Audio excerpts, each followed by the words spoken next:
Hello there, Dana here. So I'm sure you've heard the phrase buy low and sell high. But what does that even mean, especially in the context of options trading? Well, to buy low and sell high basically means that you must select the right strike price for your options contract and you must not pay too much for it because you later want to sell the same contract at a profit.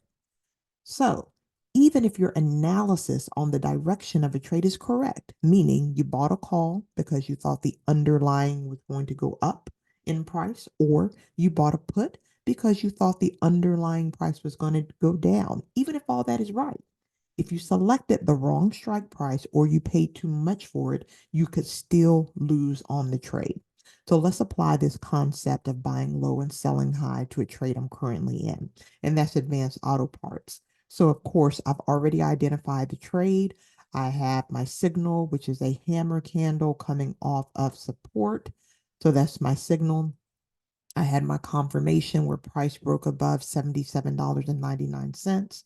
And I identified my first two targets on this trade. The first one being $85.30 and the second one being $88.56. I'll point out that Advanced Auto Parts has a unfilled gap above, so there are more targets on this trade.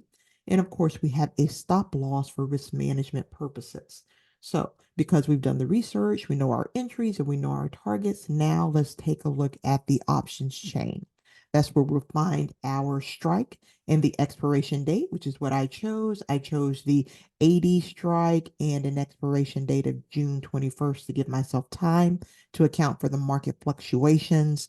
This green little signal that you see here and the little red tag here, that means I'm already in this position. That means I already have positions here and I already have some automatic sales. That's what that means. So what's the formula? The formula here is the target minus the strike divided by 2. That gives me the maximum price I will pay for a potential 100% return on investment. You all know from my videos, that's what I'm seeking, at least 100% return on investment. And I will say, if your strategy doesn't tell you the minimum that you're looking for, you need to revisit your strategy. So nevertheless, I'm looking for a minimum of 100% return on investment. So let's apply that to Advanced Auto Parts. So I have my target here, $88.56, and I subtracted the strike, which was 80. That gives me $8.56. Applying the formula, I'm dividing this by 2. That gives me $4.28. Easy peasy, simple. That gives me the maximum price that I'm willing to pay in order to achieve 100% return on investment. Now, I'll say for this Advanced Auto Parts trade, because the support was on the year, I was willing to go up to around $475 on this trade for my contracts. But again, you'll need to revisit your strategy to tell you how much you want to pay. But this is the basic formula that I use. And again, the goal is for me to achieve 100% return on investment before taxes and fees. So just as I am strategic with when and how to enter a trade and when to exit a trade, I must also be strategic on the strike price I choose and how much I pay for the contract. That's what this formula gives me here.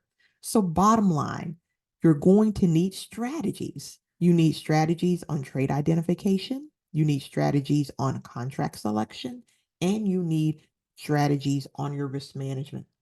It's so important that you stick to your strategies to ensure that you are disciplined about every trade. Be clear in your rules so that you can always buy low and sell high, and find your way toward becoming a disciplined and consistently profitable trader. So I hope this video helps you. Questions, let me know. Otherwise, we'll chat again soon. Goodbye.